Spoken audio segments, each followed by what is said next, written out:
Shalom à tous, Dieu vous bénisse. Shalom, merci pour votre présence. Que le Seigneur vous bénisse abondamment au nom de Jésus.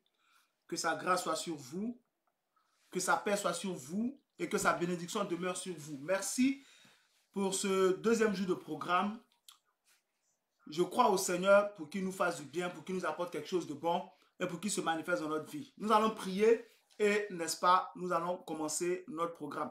Père Saint, nous te rendons grâce. Je vais te bénir pour ce privilège que tu nous donnes, que d'être dans ta présence. Parle-nous encore, instruis-nous encore, corrige-nous encore. Enseigne-nous encore, Seigneur. Convainc-nous encore. Montre-nous la voie. Manifeste-toi pleinement. Merci pour ta présence. Au nom de Jésus. Amen. Dieu te bénisse. Ok. Donc, nous sommes au jour 2 de notre programme Parole et prière. Et hier, nous avons commencé le programme. N'est-ce pas? Mais shalom à tous ceux qui viennent de nous prendre en charge, qui viennent d'arriver, tous ceux qui se connectent. Dieu vous bénisse abondamment et au nom de Jésus. Donc, que vous soyez sur Eve Paul Lebrou ou sur Couronne TV, c'est le même programme que vous suivez. Donc, hier, n'est-ce pas, comme je disais, nous avons commencé le programme. Et le thème sur lequel nous sommes en train, d'étudier, le thème que nous sommes en train d'étudier, c'est le suivant, devenir ami de Dieu. Donc, hier, j'ai commencé en expliquant déjà le premier point. J'ai dit hier, que notre objectif, ça doit être de devenir ami de Dieu.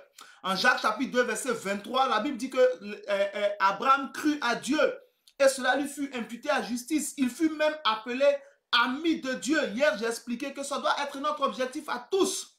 Avoir une relation si forte avec le Seigneur qu'il puisse nous appeler son ami, qu'il puisse t'appeler son ami. Donc, j'ai expliqué qu'il y a des étapes, n'est-ce pas, pour pouvoir atteindre le niveau d'ami de Dieu. Et qu'il fallait, n'est-ce pas, certaines étapes. Et la première étape que j'ai expliqué hier, c'est qu'il faut être d'abord un enfant de Dieu. Parce que Dieu ne peut pas avoir pour ami un étranger, quelqu'un qui ne connaît pas. Donc, il faut premièrement être un enfant de Dieu. J'ai expliqué que pour être un enfant de Dieu, il faut naître de nouveau, selon Jean chapitre 3, verset 5. Il faut naître de nouveau, on est enfant de Dieu, selon 1 Jean chapitre 3, verset 1, 1 Jean chapitre 3, verset 2, Jean chapitre 1, verset 12. Hier, j'ai donné les passages. Donc, j'ai expliqué hier, que pour être enfant de Dieu, pour naître de nouveau, première étape, il faut se repentir. Nous sommes allés sur la base de Actes chapitre 2, versets 38, 37, 38 et 39. Il faut se repentir. J'ai expliqué que la repentance est composée de la confession et de l'abandon de la vie et des péchés qu'on a confessés. Que la repentance a de la force quand on abandonne ce qu'on a confessé. Après la repentance, j'ai parlé de croire dans le Seigneur. Il faut croire que Dieu a ressuscité Jésus d'entre les morts. Il faut le confesser par sa bouche. Et c'est par là qu'on parvient à la justice et au salut. C'était la deuxième étape. La troisième étape pour accéder à la nouvelle naissance, j'ai dit qu'il faut se faire baptiser. C'est ce que Pierre leur a dit, faites-vous baptiser. Parce que le baptême d'eau est d'actualité et le baptême d'eau est, n'est-ce pas, l'expression publique de notre engagement privé avec Dieu. J'ai dit qu'il est comme le mariage. Et après le baptême d'eau, Pierre leur a dit, et vous recevrez le don du Saint-Esprit. J'en ai parlé. Il faut que tu sois rempli du Saint-Esprit. Et après la plénitude de l'Esprit, n'est-ce pas, il a dit, car la promesse est pour vous et pour vos enfants. Et pour tous ceux qui sont loin, en aussi grand nombre que le Seigneur notre Dieu les appellera. Et donc j'ai expliqué qu'un enfant de Dieu court après la promesse de Dieu qui est le salut. Alléluia. Donc aujourd'hui, par la grâce de Dieu, ce que nous allons faire, c'est de toucher le deuxième point pour, n'est-ce pas, arriver à être un jour un ami de Dieu. Et je vois quelqu'un devenir ami de Dieu. Pendant que tu suis ce programme, je te vois atteindre ce niveau-là. Je te vois devenir ami de Dieu. Je vois Dieu être proche de toi et toi être proche de Dieu. Je vois ta communion avec le Seigneur se renforcer. Je vois ta communion avec le Saint-Esprit se renforcer. Je vois tes liens avec Jésus se renforcer. Au nom de Jésus-Christ de Nazareth. Deuxième étape pour, n'est-ce pas, arriver à, n'est-ce pas, ami de Dieu. Il faut être un serviteur de Dieu. Il faut être un serviteur de Dieu. Tu ne peux pas devenir ami de Dieu si tu ne sers pas Dieu. Si tu ne sers pas Dieu, tu ne peux pas être ami de Dieu. Pour devenir ami de Dieu, tu es d'abord un enfant de Dieu. Maintenant, l'enfant de Dieu, c'est lui qui va devenir un serviteur de Dieu. Ok. Avant de continuer, je voudrais préciser quelque chose. Le point que j'explique aujourd'hui, c'est que nous devons devenir des serviteurs, des servants de Dieu, pour pouvoir devenir amis de Dieu. Mais ici, quand je parle de serviteurs, servants de Dieu, je ne parle pas des 5 ministères décrits en Éphésiens chapitre 4, verset 11. Je ne parle pas du ministère de prophète, d'apôtre, d'évangéliste, de docteur, de pasteur. Je ne parle pas de ça, ni de leurs accompagnants, c'est-à-dire diacres, anciens, chantres et tout ça. Non, je ne parle pas des 5 ministères, ni de ceux qui les accompagnent. Je parle de tout ce qu'on peut faire pour Dieu. Tout ce qu'on peut faire pour Dieu, c'est de ça que je parle. Tout ce que quelqu'un qui croit en Dieu peut faire pour Dieu, c'est de cela que je parle. Donc, je ne parle pas des 5 ministères. Je voudrais que cela soit bien clair entre toi et moi. Il faut devenir serviteur de Dieu. Il faut servir Dieu, mais je ne parle pas des 5 ministères. Je parle de tout ce qu'on peut faire pour Dieu. Tout ce qu'on peut faire pour Dieu, c'est de cela que je parle. Donc, il faut être un serviteur de Dieu. Il faut servir Dieu. Si tu ne sers pas Dieu, tu ne peux pas, n'est-ce pas, un jour prétendre à être son ami. En Jean chapitre 15, au verset 15, Jésus dit aux apôtres, « Je ne vous appelle plus serviteur, parce que le serviteur, donc Pierre, Jean, Jacques, Jude, Barthélemy, qui est Nathanaël, Philippe, Simon le Zélote, André, tout cela, ils ont d'abord été serviteurs de Dieu. Ils ont servi Jésus. Tu dois servir Dieu. Tu dois travailler pour Dieu. Tu dois faire quelque chose pour Dieu. Si un jour dans ton projet, tu veux devenir un ami de Dieu, tu as commencé comme un enfant de Dieu. Maintenant, il faut que tu puisses te développer pour pousser les choses plus haut, afin de pouvoir atteindre ton objectif qui est d'être proche de Dieu. Mais avant cela, tu dois servir Dieu. Jean 15, 15, Jésus dit, je ne vous appelle plus serviteur. Quand vous lisez Jean chapitre 13, verset 13, il dit, vous m'appelez maître et seigneur, et vous faites bien, car je le suis. Il était leur maître, ça veut dire qu'ils étaient ses serviteurs. Il était leur seigneur, ça veut dire qu'ils étaient ses serviteurs. Ils servaient Jésus, ils étaient au service de Jésus. J'ai précisé qu'ici, lorsque je parle de servir Dieu, je ne parle pas des 5 ministères décrits en Éphésiens 4, 11. Je ne parle pas du ministère d'apôtre, de prophète, d'évangéliste, de docteur, de pasteur. Non, je parle de tout ce qu'on peut faire pour Dieu. Tout ce qu'on peut faire pour Dieu. Tout ce que tu peux imaginer qui peut être utile pour le Seigneur, utile pour la maison de Dieu, utile pour le ministère auquel tu es connecté, utile pour là où tu pries, utile pour là où tu es. Tout ce qu'on peut faire pour Dieu, ça s'appelle servir Dieu. Après, il y a les spécifications. Après, il y a les appels. Mais je ne parle pas de ça. Je parle de tout ce qu'on peut faire pour servir Dieu. Ils ont servi Jésus. Ils ont servi Jésus. Abraham a servi Dieu. Quand vous lisez Genèse chapitre 20, Dieu dit d'Abraham qu'il était prophète. Il servait Dieu. Il a dit à Abimelech, va afin qu'il prie pour toi parce qu'il est prophète. Abraham servait Dieu. Il était au service de Dieu. Tu dois servir Jésus. Cela est important. Si tu ne sers pas le Seigneur, tu ne pourras jamais, jamais, jamais devenir son ami. Si tu n'es pas au service de Dieu, à ton niveau, là où tu es. Cela est important. Regardez dans Luc chapitre 12. La Bible dit dans Luc chapitre 12, Jésus donne une parabole. Dans Luc chapitre 12, il dit, à partir du verset 41, Pierre lui dit, Seigneur, est-ce à nous ou à tous que tu adresses cette parabole?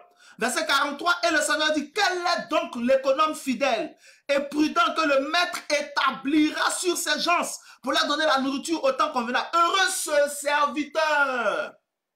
Heureux ce serviteur que son maître à son arrivée trouvera faisant ainsi. Je vous le dis, il établira sur ses biens. Mais si ce serviteur dit en lui-même, mon maître tarde à venir, s'il se met à battre les serviteurs, les servantes à manger, les servantes, et il se met à manger, à boire, le maître de ce serviteur, vous voyez, plusieurs fois Jésus les a interpellés sur le service de Dieu. Le maître de ce serviteur viendra le jour où il ne s'y attend pas et l'heure qu'il ne connaît pas et à l'heure qu'il ne connaît pas. Il le mettra en pièces et lui donnera sa part avec les infidèles. Verset 47. Le serviteur qui, ayant connu la volonté de son maître et n'a rien préparé, sera battu d'un grand nombre de coups. Donc Jésus les a enseignés sur le service. Tu dois servir Dieu. Quand vous lisez Néhémie chapitre 1, verset 4, Néhémie dit, entends la prière de ton serviteur. De ton serviteur. Ensuite, Néhémie chapitre 1, verset 6, entends la prière de ton serviteur pour tes serviteurs, Israël. Pour tes serviteurs, Israël. Cela est important, frère. Cela est important, frère. Néhémie chapitre 1, verset 19 encore. Il dit, entends la prière pour tes serviteurs. Néhémie n'était pas prophète, il n'était pas apôtre, il n'était pas docteur. Il n'était pas évangéliste. Néhémie n'était pas un scribe, il n'était pas un sacrificateur. Il n'était rien. Il était juste un juif qui a voulu servir Dieu. Pour être un ami de Dieu, il faut te mettre au service de Dieu. Ce que tu peux faire pour Dieu, fais-le. Et le Seigneur sera content. Maintenant, comment devenir un serviteur de Dieu? Je répète, et cela est important. Je ne parle pas des 5 ministères. Non, je ne parle pas des 5 ministères. Je parle de tout ce qu'on peut faire pour la maison du Seigneur. Tout ce qu'on peut faire pour Dieu. Donc, Néhémie chapitre 1, verset 3, Néhémie chapitre 1, verset 4, Néhémie chapitre 1, verset 6, Néhémie chapitre 1, verset 11. Vous pouvez voir tout cela là-bas. Donc, comment devenir serviteur de Dieu? D'abord, le serviteur dont on parle dans ce deuxième jour, c'est celui qui était devenu premièrement un enfant de Dieu. Il est premièrement devenu un enfant de Dieu. Après être devenu un enfant de Dieu, quelque chose se passe en lui. Il commence à se mettre au service de Dieu. La première chose pour que tu puisses commencer à servir Dieu, la première chose que tu dois savoir, le premier prérequis que tu dois avoir, la première prédisposition que tu dois avoir pour penser à servir Dieu, c'est que tu dois aimer Dieu. C'est l'amour que tu as pour Dieu qui va te pousser à chercher à servir Dieu. La première chose, le serviteur, il aime Dieu. Tu es un enfant de Dieu. Et dans ton cœur, il y a l'amour de Dieu. À partir du moment où tu aimes le Seigneur, tout ce qui concerne le Seigneur va te concerner. Tout ce qui touche le Seigneur va te toucher. Tout ce qui concerne, tout ce qui est proche du Seigneur sera proche de toi. Tout ce qui concerne son œuvre, son ministère, son nom, ça va te concerner. En Luc chapitre 2, Jésus répondait à sa mère et à son père selon la chair. Que ne saviez-vous pas que je dois m'occuper des affaires de mon père? Il avait quel âge? 12 ans. 12 ans déjà, il avait la conscience de servir Dieu. Première chose pour servir Dieu, il faut aimer Dieu. Il faut l'aimer. Parce que c'est l'amour qui va te pousser à t'intéresser, n'est-ce pas, à ce qui concerne Dieu. La Bible dit en 1 Corinthiens chapitre 13, je crois, verset 6, que l'amour ne cherche pas son intérêt. Donc tu vas commencer à chercher l'intérêt de Dieu. Tu vas commencer à chercher l'intérêt de Dieu. Tu vas t'intéresser aux choses de Dieu. C'est l'amour seul qui peut te pousser à commencer à chercher à servir Dieu, à te mettre au service de Dieu. Dans le ministère où tu es connecté, dans le ministère où tu es, où tu pries. C'est l'amour qui va te pousser. C'est l'amour qui va te pousser. C'est l'amour qui va te pousser. En Deutéronome 6, 5, Moïse dit, tu aimeras l'Éternel ton Dieu de tout ton cœur, de toute ton âme et de toute ta force. Tu dois servir Dieu. Quand tu aimes Dieu, tu mets ta force au service de Dieu. Quand tu aimes Dieu, tu mets ta force au service de Dieu. Tu ne peux pas regarder ce qui se passe, les besoins du Seigneur et être indifférent. Ce n'est pas possible. L'amour va te pousser à réagir à n'importe quel niveau, dans n'importe quel secteur de l'œuvre de Dieu. Tu vas tout faire pour te rendre utile. Pourquoi? Parce que tu l'aimes. Parce que tu l'aimes. Parce que tu l'aimes. En 1 Pierre chapitre 1 verset 8, la Bible dit, vous l'aimez sans l'avoir vu. Vous l'aimez sans l'avoir vu. Vous l'aimez sans l'avoir vu.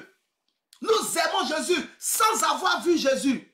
C'est cet amour-là, cet amour inqualifiable, inexplicable, ineffable, qui va te pousser à servir le Seigneur. Qui va te pousser à servir le Seigneur.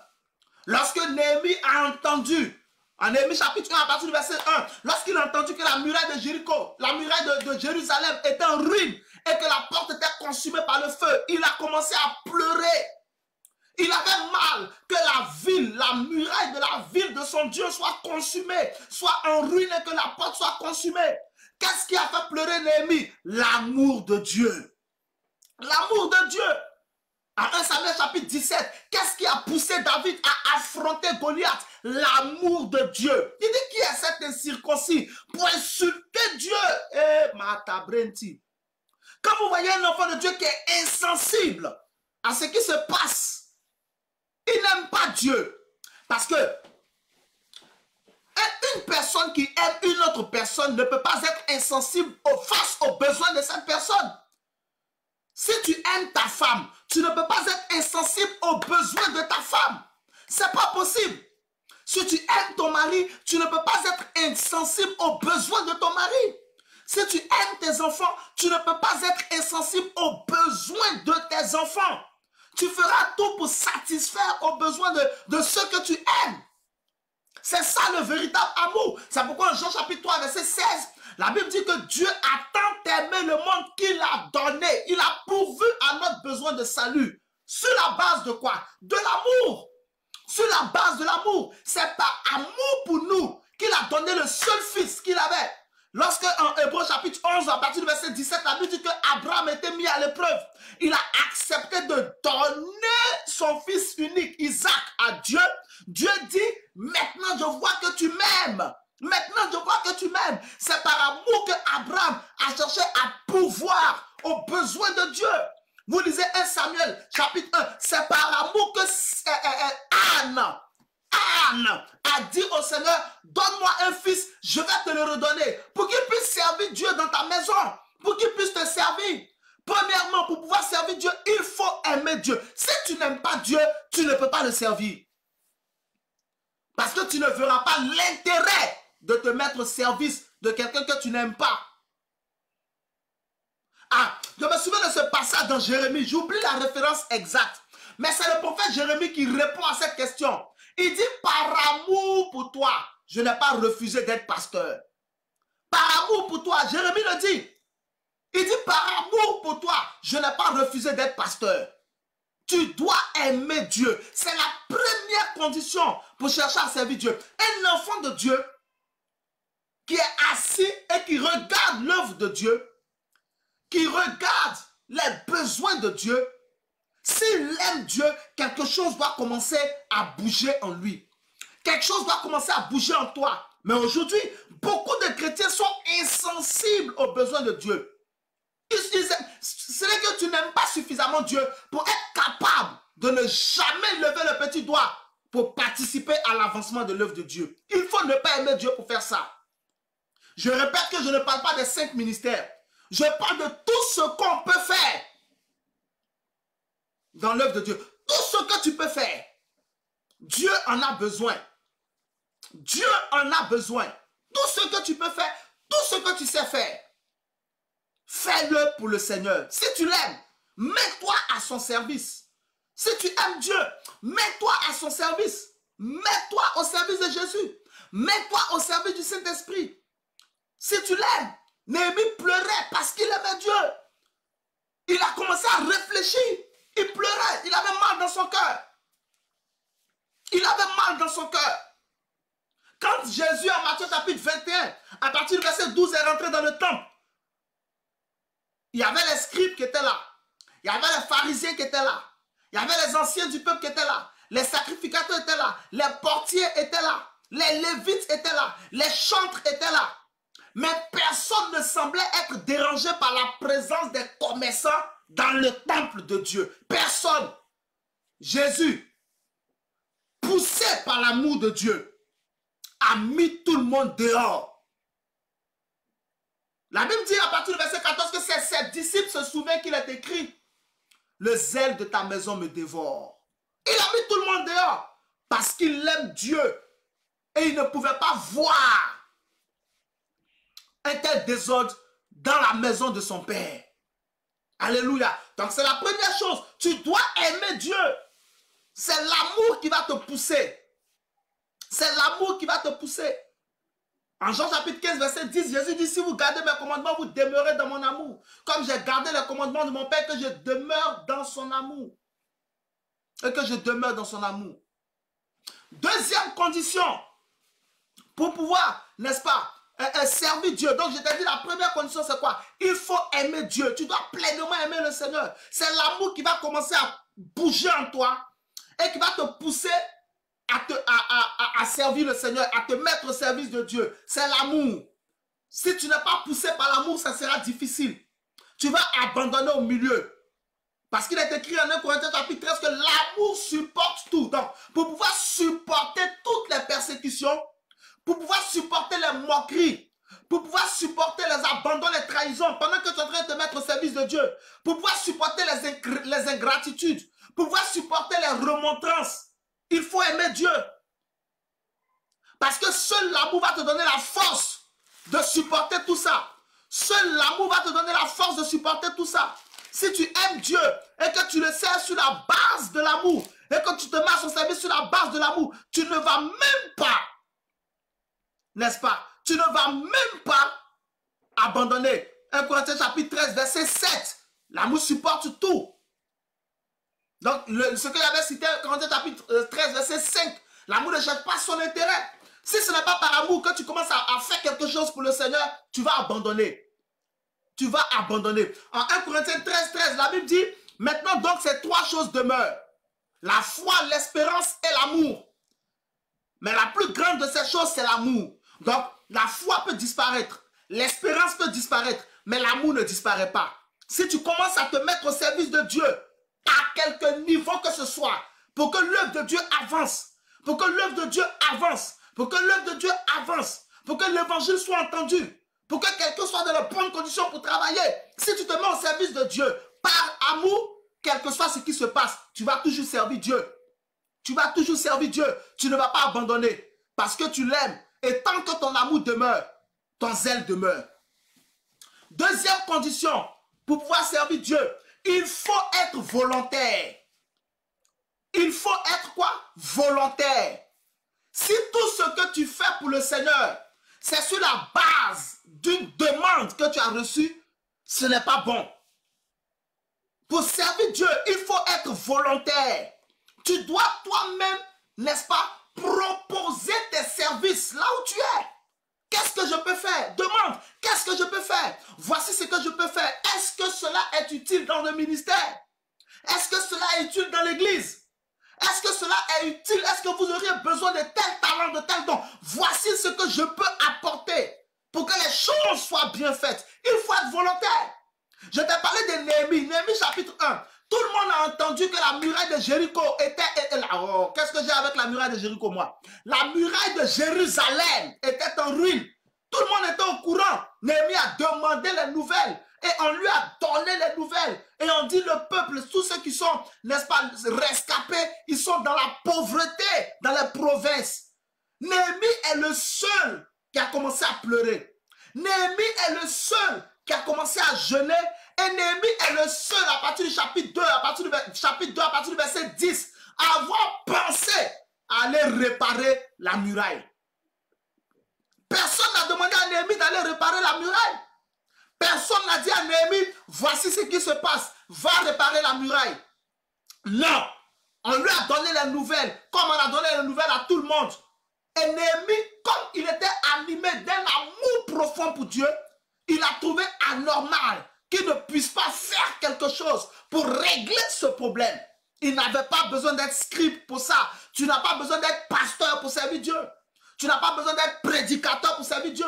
Le problème que nous avons aujourd'hui dans le corps de Christ, c'est que tout le monde veut être prédicateur pour sentir qu'il sert Dieu. Qui t'a dit ça? On n'est pas tous appelés prédicateurs. C'est pourquoi j'ai précisé que serviteur de Dieu ici, je ne parle pas des 5 ministères, ni de leurs accompagnants, mais je parle de tout ce qu'on peut faire pour Dieu. Tu n'as pas besoin d'être prédicateur. Néhémie n'était pas scribe. Esdras était scribe. Néhémie n'était pas scribe. Néhémie était barman. Les chansons du roi Artaxerxès, il était en exil. Néhémie était en exil. C'est lui qui servait du vin au roi pour qu'il boive. Comme Comme en Genèse chapitre 40, les chansons du Pharaon qui avait oublié Joseph et qui après s'est souvenu de Joseph. C'est le même métier que Néhémie faisait en exil. Mais c'est cet homme-là qui n'avait aucune responsabilité ecclésiastique qui a rebâti la muraille de Jérusalem. Enlève de ta tête cette mentalité charnelle et paresseuse que les seuls qui servent Dieu, ce sont les prédicateurs. Non, le problème en fait, pourquoi tout le monde doit être prédicateur? Vous voulez que je vous dise pourquoi tout le monde doit être prédicateur? Parce que les gens veulent se faire voir. C'est tout. Les gens veulent se faire voir. Ils se disent que le prédicateur est vu. Le prédicateur est en vue. Le prédicateur est positionné, il est public, il est célèbre, il est populaire. Tout le monde l'appelle papa, tout le monde l'appelle maman, tout le monde va vers elle. Donc les gens veulent se faire voir. C'est pourquoi ils veulent obligatoirement être prédicateurs avant de se sentir serviteur ou servant de Dieu. Non! Néhémie n'était pas scribe. Il a servi Dieu. Il faut être volontaire. Il faut être volontaire. Tu n'as pas besoin qu'on te dise, va faire ceci. Toi-même, tu regardes le ministère auquel tu appartiens. Tu vois les besoins du ministère. Propose tes services. Est-ce que je suis en train de parler à quelqu'un? Propose tes services. Propose tes services. Papa, est-ce que je peux faire ceci? J'ai vu que dans le ministère, on a besoin de telle chose. Est-ce que je peux faire? Si on a besoin de ton talent aujourd'hui, on dira oui. Si on n'a pas besoin de ça aujourd'hui, on dit garde. Dès qu'on en a besoin, on te fait signe. Dès qu'on en a besoin, on te fait signe. Lorsque Jésus était dans le temple, je vous ai expliqué tout à l'heure, Matthieu chapitre 21, à partir du verset 12. Lorsque Jésus était dans le temple, qui a demandé à Jésus de mettre l'ordre dans la maison de Dieu? Personne. Jésus n'avait aucun droit légitime de le faire. Parce que ceux qui étaient les gardiens du temple étaient là. Jésus n'avait aucune responsabilité dans cette affaire. Il avait son propre ministère. Et les synagogues lui servaient à organiser ses programmes, ses séminaires. Mais lorsque Jésus organisait les croisades, c'était dans les déserts parce qu'il y avait trop de monde. Mais lorsqu'il organisait les séminaires, les temps d'enseignement, c'était les cultes, c'était dans les synagogues. Mais il n'était pas responsable du temple. Ceux qui étaient responsables du temple étaient là. Mais Jésus s'est senti touché par ce qui se passait. Sois quand même, c'est pourquoi j'ai commencé par l'amour. C'est l'amour qui va faire que tu seras touché par ce qui se passe dans le ministère auquel tu appartiens. Mais aujourd'hui, on a des gens qui sont capables de voir un pasteur se battre tout seul. Un pasteur se battre tout seul. Et ne pas bouger le petit doigt. Ne pas bouger le petit doigt. Ils veulent quand tu attends, qu'on te demande tout, qu'on te dise tout avant de faire, c'est pas bon. Parce que tu le fais souvent comme de manière obligée. Des fois, il faut faire les choses de manière volontaire. Des fois, il faut proposer tes services. C'est comme ça qu'on tape Dieu à l'œil. Je répète, quand vous lisez 1 Samuel 17, qui a dit à David, viens tuer Goliath? Personne. Lisez vos Bibles. Personne n'a oint David pour tuer Goliath. Personne. Personne n'a dit à David, viens nous aider. David n'était même pas soldat. Ses grands frères étaient soldats. L'armée d'Israël était là. Goliath les menaçait, les insultait. Il a fait cela pendant 40 jours. Quand David est venu, il a proposé ses services à Saül. Et Dieu lui a donné la victoire. Et Dieu lui a donné la victoire. C'est comme ça que tu dois réfléchir. Tu ne peux pas attendre qu'on te demande tout avant de le faire. Quand vous attendez qu'on vous dise, est-ce que tu peux faire ça? C'est vrai qu'il y a d'autres, pas tous, pas tout le monde, hein, pas tout le monde. Pas tout le monde. Il y a des gens qui expressément attendent qu'on leur dise, viens faire ça, afin de pouvoir faire les choses à leur manière. Et quand tu vas les reprendre, pour dire non, ce n'est pas comme ça que je veux que tu fasses, c'est là ils vont te dire, mais moi j'étais dans mon coin, c'est toi qui es venu vers moi. Voici comment certains réfléchissent. Et c'est bien dommage que des enfants de Dieu puissent réfléchir de cette manière-là. C'est bien dommage. Non, moi j'étais dans mon coin. Beaucoup font ça aujourd'hui, non? Beaucoup font ça. C'est malheureux. Non, moi je viens à l'église, je m'assois, j'écoute la parole de mon Dieu, je m'en vais, je ne dérange pas quelqu'un. C'est pas bon. Tu ne fais rien pour ton Dieu. C'est pas bon. Non, moi je viens, je me connecte, j'écoute l'homme de Dieu qui prêche, il finit de prêcher, je coupe ma connexion, je me... Non! Partout, on peut servir Dieu. Partout, on peut servir Dieu. À tous les niveaux, on peut servir Dieu. Mais il faut être quoi? Volontaire. Il faut être volontaire. Il faut avoir la bonne volonté. Il faut vouloir le faire. Il faut vouloir utiliser son intelligence pour Dieu. Il faut vouloir utiliser ses dons pour Dieu. Il faut vouloir utiliser son argent pour Dieu. Il faut vouloir utiliser ses forces pour Dieu. Il faut vouloir utiliser ses connaissances pour Dieu. Il faut avoir de la volonté pour se mettre à la disposition de Dieu. Il faut avoir la volonté. Tu as l'amour. Maintenant, aide de la volonté. C'est ça qui pousse au volontariat. Aide de la volonté. Aide de la volonté. Alléluia. Ça, c'est la deuxième chose qui est très importante. Le bon serviteur de Dieu, il est quoi? Il est volontaire. Il est volontaire. Je me souviens de Rebecca. Rebecca. Personne n'a dit à Rebecca. Personne n'a dit à Rebecca. Je crois que c'est Genèse chapitre 22, chapitre 23. Le serviteur de Abraham, Eliezer, il n'a pas demandé à Rebecca de donner de l'eau à ses chameaux. Non. Eliezer n'a pas demandé à Rebecca de donner de l'eau à ses chameaux. Non. Il lui a demandé de l'eau pour lui-même. Lui seul. Et Rebecca elle-même a dit, non seulement je te donnerai à boire, mais je donnerai aussi à boire à tes chameaux. Genèse chapitre 24. À partir du verset 15. Genèse chapitre 24 à partir du verset 15. Le serviteur n'a pas dit à Rebecca, donne-moi à boire, après tu vas donner aussi à boire à mes chameaux. Il avait 10 chameaux. Il ne pouvait pas se... Un chameau boit au moins 100 litres d'eau. Il ne pouvait pas se permettre de dire à la jeune fille, viens donner à boire à mes chameaux. Non, ce n'est pas possible. Donc il lui a demandé de l'eau. Mais entre-temps, elle ne savait pas que Eliezer avait dit à Dieu, celle qui va me donner à boire à moi et à mes chameaux, c'est celle-là que tu auras choisie comme femme pour le fils de mon Seigneur. Donc Rebecca ne savait pas qu'il y avait un miracle qui l'attendait. Peut-être que ce qui va débloquer ta situation, c'est ton service pour Dieu. Peut-être que ce que Dieu attend de toi, c'est ce volontariat-là. Mets-toi avec tes talents, mets-toi avec ce que tu sais faire au service de Dieu. Et ça va débloquer quelque chose. Quand Rebecca a dit en Genèse 24 à partir du verset 15, quand elle a dit, je donnerai à boire à toi et aussi à tes chameaux, boum, elle a reçu de l'or.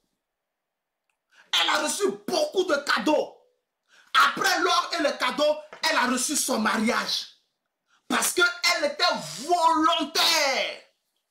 Elle était volontaire pour servir Dieu. Tu es sur Facebook. Utilise ton Facebook pour servir Dieu. Tu es sur Twitter. Utilise ton Twitter pour servir Dieu. Tu es sur Instagram. Utilise Instagram pour servir Dieu. Tu es sur YouTube. Utilise YouTube pour servir Dieu. Même si tu ne peux pas faire de longs messages, si chaque matin, tu écris au moins un verset biblique sur ton mur et tu le postes, c'est la parole de Dieu que tu as posté. Ce que nous prêchons, c'est les Écritures expliquées. Mais tout compte fait, ce sont les Écritures que nous prêchons. On ne prêche pas autre chose. On n'invente pas des versets. Donc si quelqu'un prend son téléphone chaque jour, et qu'il poste au moins un verset biblique sur son mur Facebook, sur son mur Twitter, sur son Instagram, au lieu de mettre des photos de toi avec pizza, des photos de toi avec de grosses frites belges, des photos de toi avec des bouteilles de coca géantes, des photos de toi à gauche, droite, côté droit, photo, côté gauche, photo, côté nuque, photo, côté en haut, photo. Qu'est-ce que les gens gagnent avec ça? Rien de bon. Tu peux utiliser ton compte internet, ta chaîne YouTube, ton compte Facebook pour servir Dieu sans qu'on ne te le demande. Tu n'as pas besoin qu'on te consacre pour ça. Tu n'as pas pas besoin qu'on te dise quelque chose pour faire, pour ça. Mais poussé par l'amour de Dieu, poussé par le volontariat. Parce que tu sais que Jésus a dit en Luc chapitre 10 que la moisson est grande, mais il y a peu d'ouvriers. Priez le maître de la moisson d'envoyer des ouvriers dans sa moisson. Dieu a besoin de tes talents. Dieu a besoin de tes talents. Mets-toi au service du Seigneur. Mets-toi au service du Seigneur. Tout ce que tu as, utilise ça pour Dieu. En Luc chapitre 8, du verset 1 verset 8, il y a des femmes qui utilisaient leur argent pour servir Jésus. La Bible dit qu'elles le servaient, elles assistaient avec leurs biens. Elles assistaient Jésus avec leurs biens, leur argent, leur connexion. En Marc chapitre 15, comment il s'appelle? Joseph d'Arimathée a pris son tombeau, il a donné à Jésus. Luc chapitre 8, verset 1 à 8, Luc chapitre 10. En Marc chapitre 15, Joseph d'Arimathée a pris son tombeau, il a donné son tombeau à Jésus. Il a servi Dieu avec son tombeau. Le même jour, Nicodème est arrivé avec pratiquement 30 kilos d'aromates pour embaumer Jésus. Pourquoi vous attendez qu'on vous dise, tu es appelé à être prophète, tu es appelé à être prophétesse, tu es appelé à être apôtre avant de servir Dieu? Non! Tout le monde peut servir Dieu à son niveau. Ça, ce sont des appels. Ça, ce sont des spécifications. C'est la miséricorde de Dieu. Mais tout compte fait, chacun de nous est utile dans la maison de Dieu. Et pour faire ça, pour réussir ça, il faut être volontaire. À l'ère du numérique, par exemple, nous sommes à l'ère du numérique.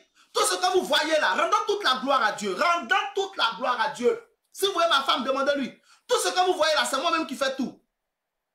Rendons toute la gloire à Dieu. Je fais tout ce que vous voyez. La diffusion en direct, le logiciel pour faire la diffusion en direct, c'est moi-même. Personne ne... Je suis seul. Là où je suis en train de vous prêcher, je suis seul. Il n'y a personne avec moi. C'est moi-même qui fais tout. Vous avez vu la musique, c'est ma femme qui a fait la musique. Les chants que vous écoutez, c'est ma femme qui a chanté. Je ne suis pas allé chercher des chantres pour venir chanter, pour enregistrer, pour venir mettre. Non, ma femme sait chanter. Viens, tu as chanté. Elle a mis le truc. Les graphiques que vous voyez sur les directs, c'est moi-même qui fais tous ces graphiques-là. Les affiches que vous voyez, c'est moi-même qui fais tout. Tout ce que vous voyez, je fais. L'éclairage, tout, c'est moi-même qui dispose tout. Dieu ne me dit pas de faire tout ça. Il me dit prêche. Mais après, il ne va pas me dire de faire tout ça. Moi-même, j'aime le Seigneur. Moi-même, je sais que j'ai des talents, j'ai des capacités cérébrales, intellectuelles. Je peux les mettre à disposition pour le Seigneur. Et c'est ce que je fais. C'est ce que je fais. J'ai une chaîne sur YouTube. C'est moi-même qui mets. Je fais tout ça sans demander quoi que ce soit. Même parce que je sais. Je suis prédicateur. Pourquoi je ne dis pas, moi je prêche. Donc, je ne vais pas me mettre à faire tout ça. Non, moi il faut que je prêche. Je vais aller chercher quelqu'un pour venir faire. Il n'y a personne. Est-ce que je vais m'asseoir? Il n'y a personne pour faire. Est-ce que je vais m'asseoir pour dire, Seigneur, tant que tu n'envoies pas des fils spirituels, des filles spirituelles, pour faire tout ça pour moi, moi je ne prêche pas. Il me faut être dans certaines conditions pour pouvoir prêcher. Non, ça va venir après. Quand Dieu voit que tu es prêt pour lui, Dieu s'apprête pour toi. Il met à ta disposition ce qu'il faut pour que tu aies du repos. Je n'attends personne. Je mets tout ça et je fais. Je mets devant Dieu.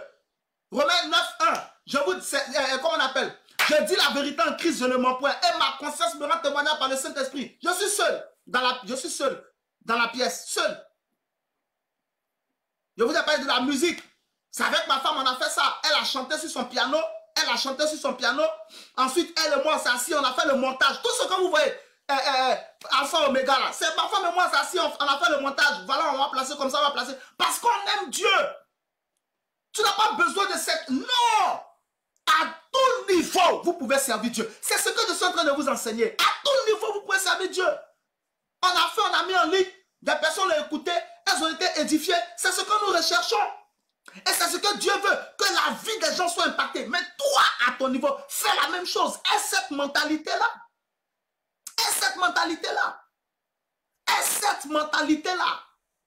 N'attends pas. Et ne fais pas comme les chrétiens qui aujourd'hui sont les chrétiens sans problème. Qui est sans problème dans ce monde? Même dans ce monde où nous sommes là, même si tu ne cherches pas problème, problème va te chercher. C'est Dieu.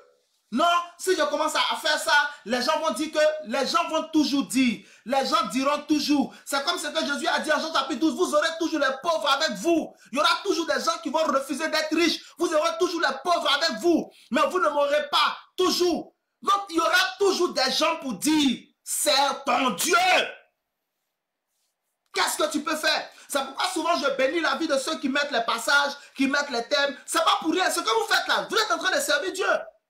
Parce que d'autres personnes qui regardent, qui ne peuvent pas suivre le rythme des versets que je donne, grâce à ce que vous écrivez, ils arrivent à suivre. Et si quelqu'un regarde en replay, il peut encore recopier plus facilement parce que quelqu'un met les versets. C'est comme ça. Toutes les pages que vous voyez, c'est moi qui ai créé les pages, c'est moi qui les anime. Que ce soit Couronne TV, c'est moi qui anime Couronne TV. Eve Paul Lebrou, c'est moi qui anime Eve Paul Lebrou. La chaîne YouTube, c'est moi qui anime. Je viens de créer un blog, c'est moi qui anime. Personne, tout ce que vous voyez, personne n'anime. C'est moi qui anime tout. Les posts et tout, il n'y a personne qui est à mon service à qui je dis, ok mon fils, écris tel post. Non, c'est moi seul qui fait tout ça. Et je le fais parce que j'aime Dieu. Je le fais parce que j'aime Dieu. Et parce que je sais que Dieu aime ce genre d'action-là. Et je sais que les gens ont besoin de connaître Jésus. Les gens ont besoin de connaître Jésus. Il faut que du monde entende parler de Jésus.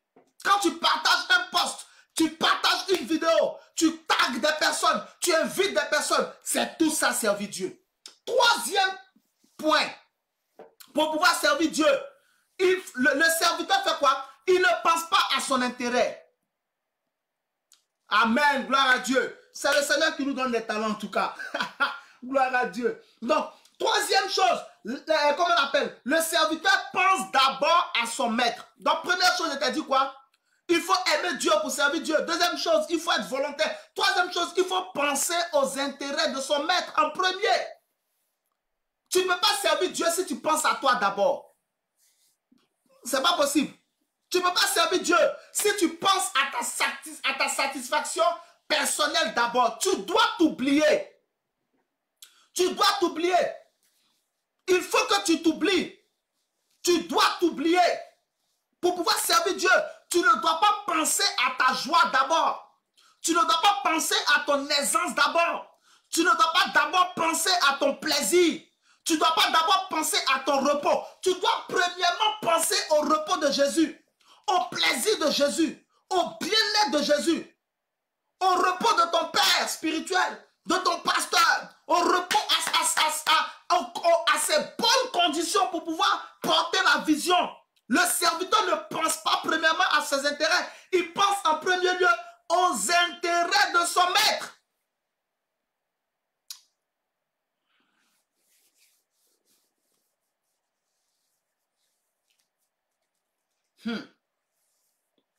Ah, Kabbalah. En Matthieu 26, verset 17 à 19, Pierre et les apôtres sont venus vers Jésus. Matthieu 26, verset 17 à 19. Pierre et les apôtres sont venus vers Jésus et ont dit à Jésus, Maître, où veux-tu que nous te préparions la Pâque? Où veux-tu que nous te préparions la Pâque? Pour toi, ça peut sembler insignifiant, mais non, ce n'est pas insignifiant. Pourquoi? Je vais t'expliquer. Parce qu'au chapitre 27, ok, ils disent, pourquoi veux-tu que nous, où veux-tu du moins que nous te préparions la Pâque? Mais la Pâque là, ce n'est pas Jésus seul qui l'a fêté. Ce n'est pas Jésus seul qui a mangé la Pâque. Il a mangé la Pâque avec les 12. Il a mangé la Pâque avec qui? Avec ses 12 apôtres. Mais les apôtres lui ont demandé, où veux-tu que nous te préparions? Nous te préparions. Ils n'ont pas dit, où veux-tu que nous préparions la Pâque pour nous? Ils se sont exclus. Et ils ont privilégié l'intérêt de leur maître. Quand tu veux servir Dieu, tu dois avoir cette mentalité. Je dois me battre pour que la vision que Dieu a donnée à mon papa puisse réussir. C'est ce qui animait Pierre et les autres, sauf Judas. Sauf Judas. Ils avaient dans leur tête que Jésus doit être à l'aise pour pouvoir les conduire vers Dieu. C'est ce qui était dans la tête. Où veux-tu que nous te préparions la Pâque? Ah, c'est toute une révélation. C'est toute une révélation. La même chose en Matthieu 17, verset 1 à 4. La même chose s'est produite en Matthieu 17, verset 1 à 4. La même chose, Matthieu 17, verset 1 à 4. Lorsqu'ils étaient sur la montagne, avec Pierre, Jean et Jacques, et il y a eu la transfiguration. La Bible dit que Élie et Moïse et Élie sont apparus sur la montagne. Moïse et Élie sont apparus sur la montagne. Quand Pierre a vu Moïse et Élie qui s'entretenaient avec le Seigneur, Pierre a dit, Seigneur, il est bien que nous soyons ici. Il dit, dressons 3 tentes. Une pour toi, une pour Moïse, une pour Élie. Écoute-moi, je t'ai dit quoi? Que troisièmement, le serviteur pense premièrement aux intérêts de son maître. Regardez ce que Pierre dit. Matthieu 17, verset 1 à 4. Il dit, il est bien que nous soyons ici. Dressons 3 tentes. Une pour toi, une pour Moïse, une pour Élie. C'est choquant que Pierre puisse dire une chose pareille. Pourquoi? Parce qu'ils étaient 6 sur la montagne. 6. Il y avait Jésus, il y avait Moïse, il y avait Élie, mais il y avait Pierre, Jean et Jacques. 6 personnes. Mais Pierre ne dit pas dressons 6 tentes pour chacun de nous. Il dit dressons 3 tentes. Une pour toi. Il ne dit même pas une pour toi et nous. Une pour toi seul. Une pour Moïse seul. Une pour Élie seul. Il pensait premièrement aux intérêts de Jésus. Est-ce que dans ta tête, l'intérêt du Seigneur passe en premier? Est-ce que dans ta tête, l'intérêt du royaume passe en premier? Ou bien tu penses d'abord à toi avant de penser au royaume? Si quelqu'un pense en premier à lui avant de penser au royaume, il n'est pas un serviteur de Dieu. Le serviteur pense premièrement aux intérêts de son maître. Dressons 3 tentes alors que nous sommes 6. Ah! Donc Pierre, Jean et Jacques, ils vont dormir où? Alors que Pierre a dit, il est bon que nous restions ici. C'est-à-dire que Pierre est prêt à rester dans le froid et sous la pluie. Tant que son maître Jésus est à l'aise, lui, le reste, ce n'est pas son problème. Pourquoi? Parce qu'il sait que c'est Jésus qui porte la vision. Et que cette vision-là lui donnera la vie éternelle et lui donnera le succès. Donc, si le porteur de la vision est à l'aise, il pourra mieux porter cette vision à son terme. Il pourra mieux travailler. Donc, ils se sont mis au service de Jésus pour que Jésus soit à l'aise. C'est ça la mentalité du serviteur. Si tu veux servir Dieu, tu dois t'oublier. Jésus l'a dit en Matthieu 26 à Pierre. Il dit, celui qui veut me suivre, qui renonce à lui-même. Oublie-toi. C'est pour cela que les gens qui ont honte ne peuvent pas servir Dieu. Parce que la honte, c'est ce qui a animé Adam et sa femme en Genèse chapitre 3. J'ai vu, il dit, j'ai connu que nous sommes, il dit, on a vu que nous sommes nus. Et on a eu honte, on s'est caché. Quand tu as honte, tu te caches. Ceux qui ont honte, ils se cachent toujours. Ceux qui sont timides, ils se cachent toujours. Toujours ils se cachent. Toujours ils se cachent. Toujours ils se cachent. À moi, faut pas, on va dire mon nom dans ça. Mon frère, tu n'as pas encore renoncé à toi-même. Mais quand tu commences à penser aux intérêts de ton maître, quand tu commences à mettre en premier lieu les intérêts de Dieu, pour le royaume de Dieu, tu ne penses pas à toi. Tu penses à lui d'abord. Ah, cherchez premièrement.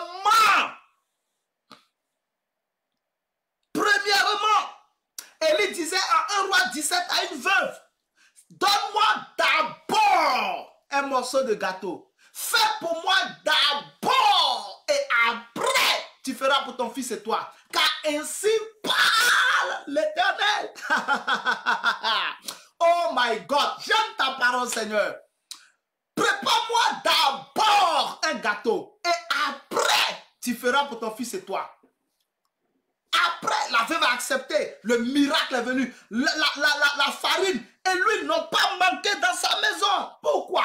Parce qu'elle a pensé d'abord à Dieu. Écoute-moi attentivement. Pense premièrement à Dieu. Et Dieu ne t'oubliera pas. Et Dieu te bénira. Si tu veux être un ami de Dieu. Si tu veux qu'un jour, comme il a appelé Abraham, mon ami. Si tu veux que Dieu t'appelle ainsi son ami, sers Dieu. Mets-toi au service de Dieu avec ce que tu es, avec ce que tu as. Fais-le par amour pour Dieu. Fais-le de manière volontaire. Et fais-le en pensant à son intérêt. Comme Pierre, dressons 3 tentes. Une pour toi, une pour Moïse, une pour Élie. Où veux-tu que nous te préparions la Pâque? Matthieu 26. Verset 17 à 19. Où veux-tu que nous te préparions la Pâque? Comme si eux-mêmes n'étaient pas concernés. Mais quand la Pâque a été prête, Jésus les a fait asseoir. Ils ont mangé avec lui. Celui qui fait passer l'intérêt de Dieu avant son intérêt, Dieu le fera participer à sa gloire. Si tu fais passer l'intérêt de Dieu avant ton intérêt, Dieu te fera participer à sa gloire. Dieu te donnera ce que tu n'as même pas demandé. Il te fera du bien et il te lèvera. C'est ma prière pour toi. Qu'aujourd'hui, que tout ce qui t'empêche de te mettre au service de Dieu, toutes les appréhensions, toutes les hésitations, tous les raisonnements, toutes les pensées qui te distraient et qui t'empêchent de te mettre au service de Dieu, aujourd'hui, je les renverse. Par la puissance du Seigneur Jésus-Christ, je les renverse, que Dieu te libère de cela. Et qu'à partir de ce jour, tu as entendu cette parole, tu commences à servir Dieu pleinement au nom de Jésus. Nous allons prier. Et j'espère que ce message t'a apporté quelque chose. Et que Dieu t'a apporté quelque chose encore. Nous allons prier. Voici le sujet de prière. Il apparaît sur ton écran. Nous allons prier. Tu vas dire au Seigneur, mets ton amour dans mon cœur. Kabalabaré. Tu vas dire au Seigneur, mets ton amour dans mon cœur et fais de moi ton serviteur. Je l'ai dit, souviens-toi que je ne parle pas des 5 ministères, mais je parle de tout ce qu'on peut faire pour le Seigneur. Tu vas dire au Seigneur, mets ton amour dans mon cœur et fais de moi un bon serviteur. Prie avec moi, dis avec moi. Oh Dieu mon sauveur, au nom de Jésus, entends ma prière. Mets ton amour dans mon cœur et fais de moi un bon serviteur. Mets ton amour dans mon cœur et fais de moi un bon serviteur. Ouvre la voix, ouvre la bouche et prie le Seigneur. Ramagade brenta brekato.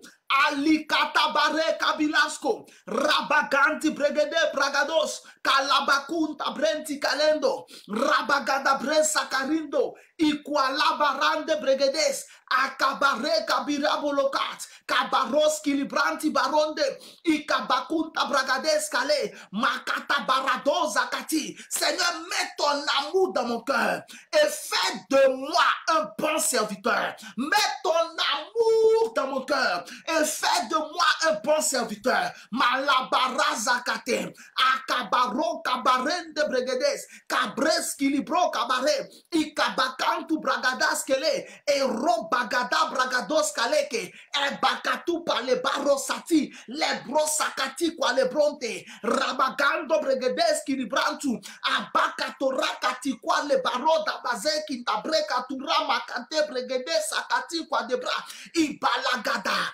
ibalagada, ibalagada, ibalagada, ibalagada, ibalagada, ibalagada, ibalagada, Amagadabros, Akandabraga, Ikwadabrege, Ikalabado, Rabagadabro, Akabakati, Ikatobara, Lebrokatima, Akwazakate, Pekatukara. Seigneur, mets ton amour dans mon cœur et fais de moi un bon serviteur. Mets ton amour dans mon cœur et fais de moi un bon serviteur. Malipalabado, Abasikatuka, Ekuntabrenti Baro, Lebrosakati Kwalende, Rabagado Bragadeskete, Ekutakwale Barando Bege, Ikabagada Bagado Bagade Bregede Bagatu Barabazeketu Baraga, Ikwala Marende Breketi Kalo Katabara, Ikabakatu Karada Braga, Ikazoko tu Karinde, Lebrotinda Branti, Aquadinto Brende, Eliquatete Kada, Pakatu Parabasakate, Okurabagada Bragade, Kabarabaskentu, au nom de Jésus.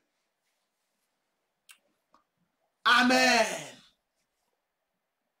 Dieu te bénisse.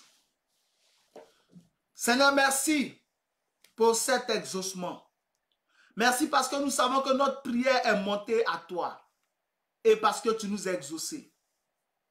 Tu as dit en Marc 11, 24 que en vérité, je vous le dis, tout ce que vous demanderez en priant, croyez que vous l'avez reçu et vous le verrez s'accomplir. Nous croyons que nous avons reçu. Tu as dit en Jérémie 29, 12, vous me prierez et je vous exaucerai. Merci de nous avoir exaucés. Parce qu'à partir d'aujourd'hui, ton amour est plein dans nos cœurs. Et tu fais de nous de bons serviteurs pour toi. Merci Seigneur au nom de Jésus. Amen. Dieu te bénisse. Je vais prier pour toi. Et nous avons terminé. J'espère que tu étais béni encore aujourd'hui. Et que le Seigneur t'a apporté quelque chose de frais, quelque chose de divin. Je vais prier pour toi. Si tu as besoin d'un miracle, mets la main droite sur ton cœur. Tu as besoin de quelque chose, tu as déposé un dossier, tu cherches du travail. Tu as besoin que Dieu décante une situation. Elle est financière, elle est maritale. Quel que soit, tu es dans un combat spirituel, tu as besoin que Dieu intervienne.